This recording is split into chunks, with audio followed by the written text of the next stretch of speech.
একজন স্ত্রী স্বামীর প্রতি দায়িত্ব হলো 10টা। কয়টা? একজন স্ত্রী স্বামীকে 10টা বিষয়ে কাজ করবে, 10টা উপকার করবে। 1 নাম্বার হলো স্বামীকে সালাম দিবে, স্বামীর সাথে আদবের সাথে কথা বলবে। একজন স্বামী যখন বাহিরে যাবে কাজের জন্য গিয়ে অক্লান্ত পরিশ্রম করবে, পরিশ্রম করে যখন বাসায় ফিরবি, বাসায় ফেরার পরে স্বামী যখন দরজার পাশে এসে নক দিবেন, ভিতর থেকে বিবি স্বামীকে সালাম দিবেন, আসসালামু আলাইকুম, তোমার উপরে আল্লাহ তাআলার শান্তি বর্ষিত হোক। এরপরে স্বামীও বলবেন ওয়া আলাইকুমুস সালাম, বিবি তোমার উপরে আল্লাহ তাআলার শান্তি বর্ষিত হোক। এতে করে আল্লাহ তাআলা স্বামী স্ত্রী উভয়ের উপরে বরকত দান করবেন। সুবহানাল্লাহ। একজন আরেকজনের সাথে সালাম আদান প্রদান করবে। বিবি স্বামীকে সালাম দিবে, স্বামী বিবিকে সালাম দিবে। শুধু বিবি স্বামীকে সালাম দিবে তা নয়, আবার শুধু স্বামী বিবিকে সালাম দিবে তা নয়, উভয়কে সালাম দিবে। আল্লাহ তাআলা উভয়ের উপরে শান্তি বরকত দান করে দিবে। এরপরে স্বামী যখন ভিতরে প্রবেশ করবে, স্বামীর সাথে হাসি মুখে কথা বলবে, হাসি মুখে কথা বলে তাকে বসতে দিবে, তাকে সান্ত্বনা দিবে। তাকে সান্ত্বনা দেওয়ার পরে যদি কোনো কিছু প্রয়োজন হয় তারপরে তার কাছে দাবি করবে, তার কাছে কথা বলবে। কিন্তু আমার দেশের অনেক মা বোনদের এমন অভ্যাস, যখন স্বামী বাড়িতে আসে, বাড়িতে আসার সাথে স্বামী রাগান্বিত অবস্থায় থাকে, বিবিও রাগান্বিত অবস্থায় থাকে। এই অবস্থায় বিবি স্বামীকে বলতেছে এত দেরি করলা কেন, এত লেট হলো কেন? তোমার কি জানা নাই আমার বাড়িতে আজকেও তো চাউল নাই, আমার বাড়িতে কোনো ডাউল নাই, আমার বাড়িতে পেঁয়াজ নাই, আমার বাড়িতে লবণ নাই, আমার বাড়িতে রান্না বন্ধ হয়ে আছে, তোমার কি একটু খেয়াল নাই? এমন নারী আমার দেশে আছে কি নাই? ইসলাম বলেছে তুমি তোমার স্বামীকে সালাম দাও, তোমার স্বামীকে বসতে দাও, হাসি মুখে কথা বলো। এরপরে তোমার যা কিছু প্রয়োজন তখন তুমি তোমার স্বামীকে বলে দাও, স্বামী আমার এটা প্রয়োজন, এটা প্রয়োজন, এটা প্রয়োজন। একজন স্বামীকে বলতে দেরি হবে, স্বামী আনতে দেরি করবে না। আর যখন স্বামী আপনার স্বামীর সাথে ভালো আচরণ করবেন না, তখন স্বামী তো অক্লান্ত পরিশ্রম করেছে, সে কষ্ট পাবে। এরপরে 2 নম্বরে হলো স্বামী যখন বিবিকে ডাকবে, ডাকার সাথে সাথে এই বিবি স্বামী ডাকে সাড়া দিবে। তাফসীর কিতাবের মাঝে আছে ওই স্বামী যদি রান্না কাজে ব্যস্ত থাকে, চুলার মাঝে যদি আগুন অবস্থায় থাকে, এরপর ইসলাম বলেছেন স্বামী বিবিকে ডাক দিয়েছে, ডাক দেওয়ার সাথে সাথে প্রয়োজন বলে চুলার আগুন বন্ধ করে দিয়ে, রান্না বন্ধ করে দিয়ে স্বামী ডাক দিয়েছে, স্বামীর ডাকে সাড়া দিতে হবে। কিন্তু আমার দেশের অনেক নারী আছে স্বামীর উপরে কথা বলতে যায়, স্বামী যেমন মেজাজ দেখায়, স্বামীর চাইতে বেশি মেজাজ দেখায় বিবি। এই সমস্ত বিবিগুলো আসলে প্রকৃত বিবি নয়, এগুলো হলো দায়ুস, আল্লাহ তাআলা বলেন এই দায়ুসের জন্য আমি আল্লাহ তাআলা জান্নাত বানাই না, তাদের জন্য জাহান্নাম বানাইছি। ঠিক কিনা জোরে কও? দায়ুস মার্কা নারীকে আল্লাহ তাআলার পক্ষ থেকে লানত আসে। দায়ুস মার্কা নারী তোমরা শুনে রাখো, তোমার কণ্ঠের আওয়াজ তোমার স্বামীর চাইতে উঁচু হবে না, তোমার কণ্ঠের আওয়াজটা অন্য পুরুষের যেন না শুনে, তোমার আওয়াজ তোমার নিচু হবে। আওয়াজটা নিচু কর, আওয়াজটা নিচু কর, আওয়াজটা নিচু কর। এরপরে 4 নম্বর হলো স্বামী যখন বাহিরে থাকবে চরিত্র সতীত্বকে সুন্দর করে রাখবে, ভালো করে বজায় রাখবে। আমার দেশের একটা কালচার হলো স্বামী যখন বিবিকে রেখে বিদেশে চলে যায়, 2 মাস 4 মাস 6 মাস 1 বছর পার হয়ে যায়, এর মাঝে ওই বিবিটা এমন একটা সুযোগ পায়, অ্যান্ড্রয়েড একটা মোবাইল ব্যবহার করে এই বিবি অন্য ছেলের সাথে কথা বলে, অন্য ছেলের সাথে রাত্রি যাপন করে, অন্য ছেলের সাথে কথা বলে, রাত্র যাপন করে। এমন নারী আমার দেশে আসেনি না। এর মাঝে স্বামী যদি ফোন করে কথা বলতে চায়, স্বামীর সাথে মেজাজটা গরম দেখায় কথা বলে, তুমি এখন ফোন দিয়েছো কেন? আমার মনে হয় ওই নারীটা ডিস্টার্ব হয়েছে, কোনো অন্য ছেলের সাথে কথা বলতেছে, নিজের স্বামীর সাথে কথা বলতে চায় না, ডিস্টার্ব করতেছে। ছি ছি ছি ছি ছি ছি, একটু লজ্জা করে না, একটু লজ্জা করে না। নিজের সতীত্ব চরিত্র অন্যের কাছে কিভাবে বিলীন করে দেয়, নিজের স্বামী ছাড়া অন্য ছেলের সাথে কি করে কথা বলে। ছি ছি, এদেরকে আল্লাহ পাক লানত দিয়েছেন, লানত দিয়েছেন। এই সমস্ত দাইসকে আল্লাহ পাক জাহান্নামে ছটকে দিবে, জাহান্নামে ছিটকে দিবে।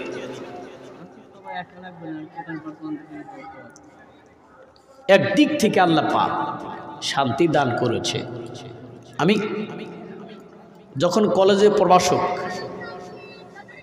আমি কলেজে ক্লাস করি, আমি দেখি এদেশের নারীরা ভালো নারী পাই না। মাঝে মাঝে বালিশে মাথা লাগায়, চোখ লাগায় কান্না করতাম।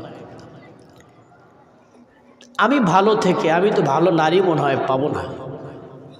এদেশের নারীদের যে অবস্থা, ভালো মেয়ে তো নেই।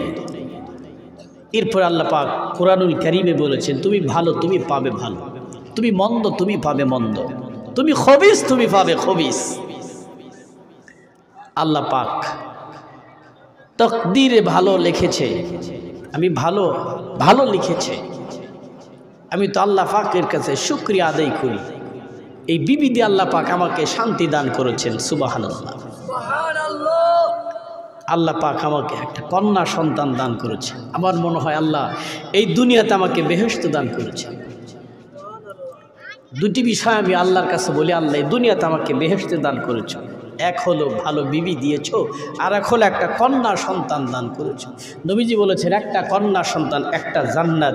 আমি প্রমাণ পেয়েছি একটা কন্যা একটা জান্নাত। আমার মেয়েটার বয়স মাত্র 16 মাস। প্রায় কথাই বলতে পারে। ওর সামনে যাবেন যে সালাম দিবে, ওকে জিজ্ঞেস করবেন তোমার বাবা কোথায় থাকে, নরসিংদী, ক্লিয়ার করে বলতে পারবে না। ওকে জিজ্ঞেস করবেন তোমার নানা কোথায় থাকে, বাঁশতলা। ওর মামাকে বলে মামা কোথায় যাও, মামা আসো। বয়স কত? 16 থেকে 17 মাস। ছোট বাচ্চা, 2 বছরের বাচ্চাও কোনো সময় কথা বলতে পারে না। আমার বাচ্চাটা আলহামদুলিল্লাহ, ওর বয়স যখন 12 মাস তখন থেকে সালাম দেয়। দোয়া করেন আল্লাহ পাক নেক হায়াত দান করুক। এই পৃথিবীতে ভালো ছেলে এবং ভালো মেয়ে পাওয়া খুবই কষ্ট, খুবই কষ্ট। কষ্ট পাচ্ছেন? 4 নম্বর স্বামী বাহির। 3 নম্বর স্বামী বাহিরে থাকলে নিজের চরিত্র সতীত্ব এটা ধরে রাখতে হবে, এটা অন্যের কাছে বিলীন করা যাবে না। 4 নম্বর হলো স্বামীর মাল পাহারা দিবে। স্বামীর যে মালগুলো, সে মালগুলো বিবি পাহারা দিবে। পাহারা দিতে কি আবার যদি মনে করে স্বামীর অটল, স্বামীর অনেক সম্পদ, এই সম্পদ থেকে কিছু সম্পদ আমার বাবার বাড়ি দিয়ে দেই, এমন যদি কোনো স্ত্রী করে, তাহলে বাবার বাড়ি স্বামীর মাল পৌঁছাইল না, সে একজন চুন্নি হইল, চুন্নি হইল, চুন্নি হইল, অর্থাৎ সে স্বামীর মালগুলো চুরি করল। ইসলাম বলেছেন তার হাত কেটে দাও, তার হাত কেটে দাও, তার হাত কেটে দাও। একজন বিবি স্বামীর মাল অতটুকু না বলে দিতে পারে, যতটুকু একজন ফকিরকে ভিক্ষা দেওয়া যায় এতটুকু দিতে পারে। এর বেশি মাল কাউকে দিতে পারবে না স্বামীর অগোচরে। তবে স্বামী যদি তাকে অনুমতি দিয়ে থাকে সেটা ভিন্ন কথা। এটা মাসালা শুনে রাখে। স্বামীর মাল যতটুকু ভিক্ষা দেওয়া যায় এতটুকু দিতে পারবে, এর বেশি দিতে পারবে না। 5 নম্বর হলো স্বামীর সন্তানগুলো লালন পালন করবে। আমাদের দেশে কোনো পুরুষ যখন বিবাহ করে, বিবাহ করার পর যদি কোনো সন্তান হয়, সন্তান হবার পরে ওই বিবি যদি মারা যায়, তাহলে পুরুষ দ্বিতীয় আর একটা স্বামী যখন গ্রহণ করে, আর একটা স্বামী আর একটা বিবি যখন গ্রহণ করে, বিবি গ্রহণ করার পর ওই বিবির ঘরে যদি কোনো সন্তান হয়, আগের বিবির সন্তান আছে, পরের বিবির সন্তান আছে। পরের বিবিটা আগের বিবির সন্তানগুলোকে শতালু সন্তান মনে করে। সে মনে করে সতীনের সন্তান মনে করে সতীনের সন্তানকে ঠিক মতে 3 বেলা খাবার দেয় না, এমন নারী আমার দেশে আসেনি না। আমি ওই মাকে বলতে চাই, বোনকে বলতে চাই, তুমি যে সতীর সন্তান বলে তাকে তুমি গালি দিয়েছো, যাকে তুমি সতীন বলে গালি দিয়েছো, সে তো তোমার মতো একজন নারী, তুমি যেভাবে তোমার পেটে সন্তান ধারণ করেছো, ওই বাচ্চাটার মাও তো তাকে পেটে ধারণ করেছিল। এবার ওই সন্তানের মাটা মারা যাওয়ার পরে তুমি মা হইছো, তুমি মার দায়িত্ব পালন করবে। এটা পালন না করে তুমি সতীনের ঘরে সতীন বলে গালি দাও। আল্লাহ তাআলা বলে, এমন কথা বলে যদি গালি দাও, আল্লাহ তাআলার ফেরেশতাগুলো তোমার উপরে লানত দিতে থাকবে। আল্লাহ তাআলা বলেন, তোমার মতো দায়ুস মার্কা মহিলাকে আমি আল্লাহ তাআলা জান্নাতে স্থান দেব না, তোমার জন্য স্থান হলো জাহান্নামে। এরপরে 6 নাম্বার, স্বামীর কোন দোষ অন্যের কাছে প্রকাশ করা যাবে না। আমার দেশের নারীগুলোর অভ্যাস, স্বামীর সাথে যদি হালকা কোনো ঝগড়া হয়, এই ঝগড়ার কথাগুলো অন্য নারীর কাছে বলে দেয়। এমন অভ্যাস আমার দেশের নারীদের আসেনি নাই? কেন তুমি তোমার স্বামীর কথা অন্যের কাছে বলে দাও? আমার দেশের নারীদেরকে আল্লাহ তাআলা অন্যরকম 2টো গুণ দিয়েছেন। এর গুণগুলো ভালো গুণ নয়, কল্যাণকর গুণ নয়। এই 2টো গুণ হলো একেবারে খারাপ।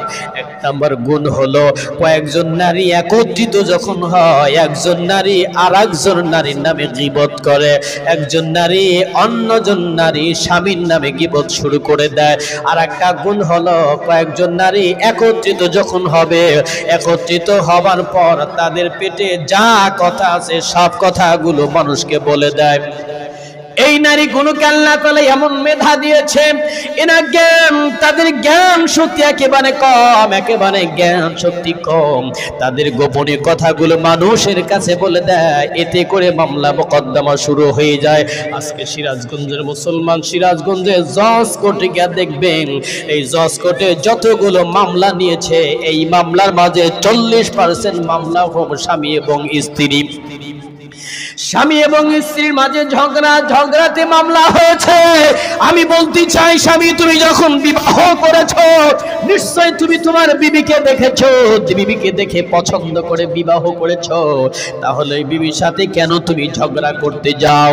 এরপর আমি বিবিকে বলতে চাই, তুমি যখন বিবাহ করেছো, নিশ্চয় তুমি তোমার স্বামীকে দেখেছো, স্বামীকে দেখে তুমি বিবাহ করেছো, বিবাহ করার পরে দাম্পত্য জীবন কেন তোমাদের মাঝে ঝগড়া হবে? ঝগড়ার পরে কেন তোমাদের মামলা মোকদ্দমা হবে?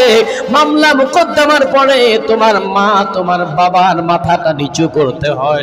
এরপর সমাজের যারা বিচারক তাদের কাছে গিয়ে বলতে হয়, আমার মেয়েটা নিয়ে বড় ভেজালে পড়ে গেলাম, আমার ছেলেটা নিয়ে বড় ভেজালে পড়ে গেলাম। তোমার মতো সন্তানের জন্য মা বাবার ঘাটটা কাটা হয়ে যায়, তোমার জন্য মা বাবার জিহ্বাটা কাটা পড়ে যায়। এমন দায়ুস মার্কার নারী আমার দেশে আসেনি না।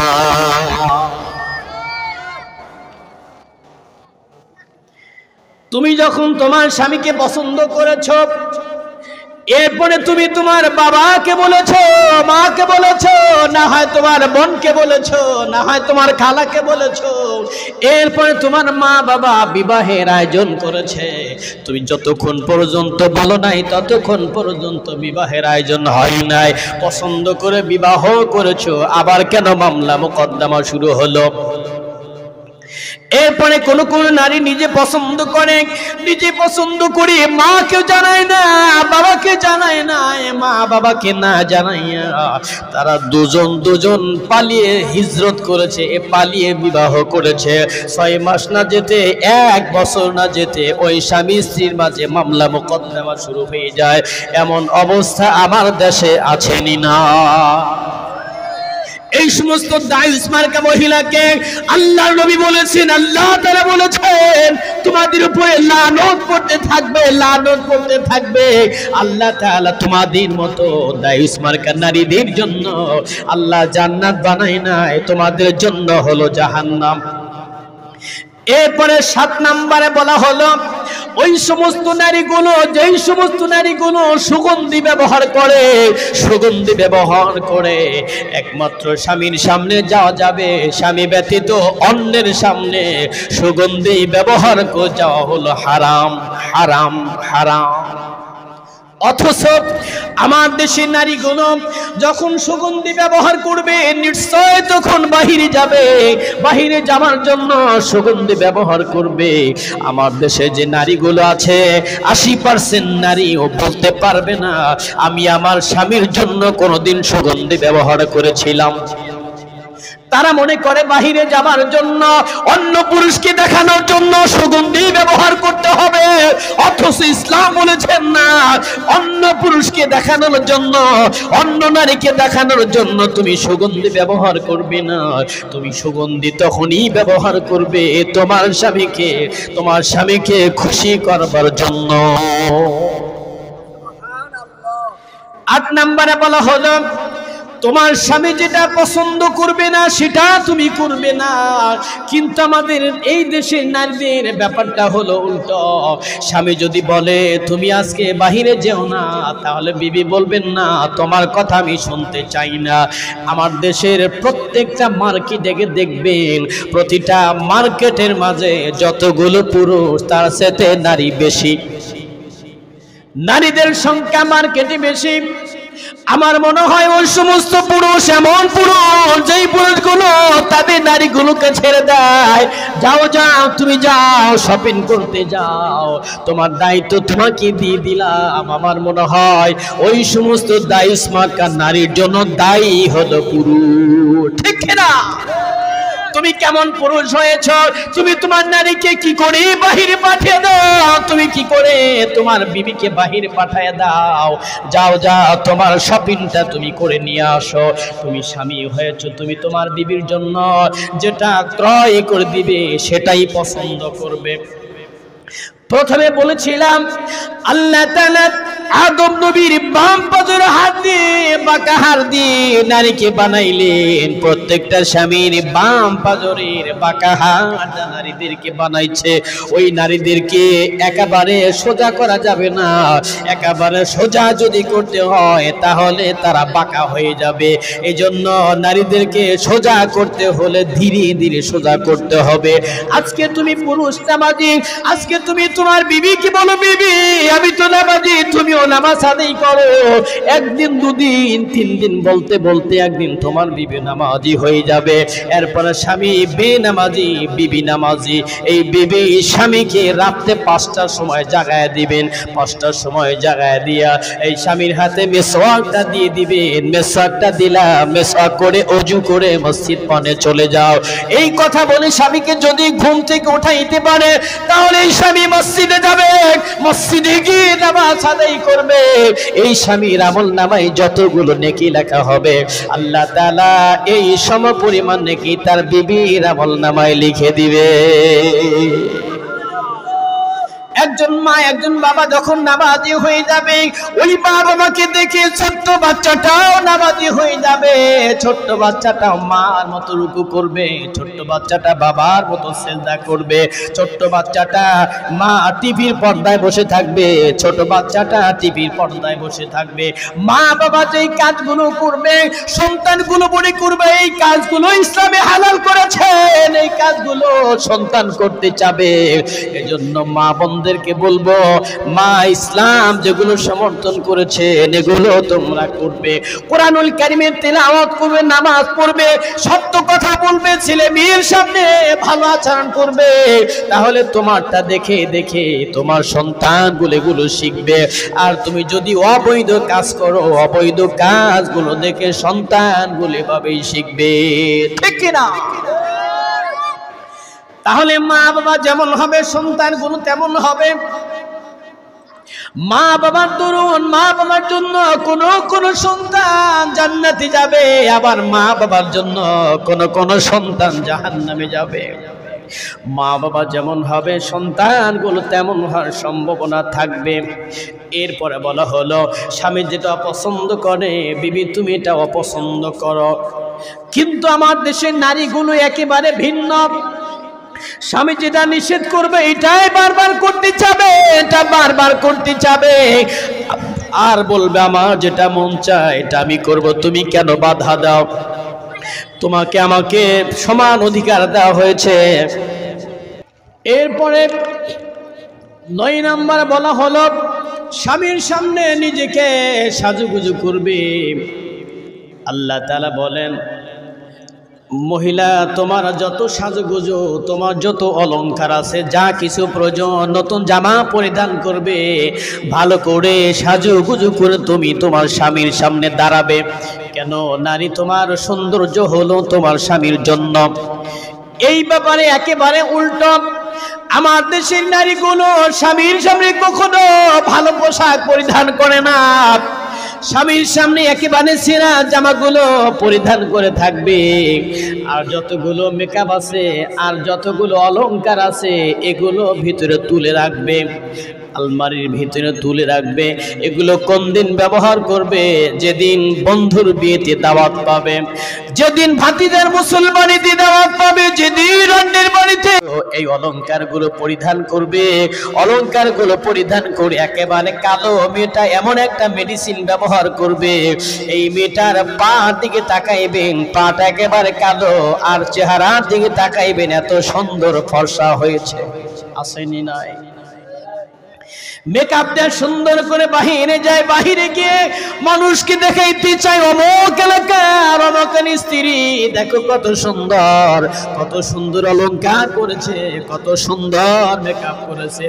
যতগুলো পুরুষ সেই নারীকে বেহায়া অবস্থাপনা দেখবে, এই প্রত্যেকটা পুরুষের আমলনামায় আল্লাহ গুনাহ লেখা দিবেন, এই নারীর আমলনামায় আল্লাহ গুনাহ লিখে দিবেন। নাউজুবিল্লাহ।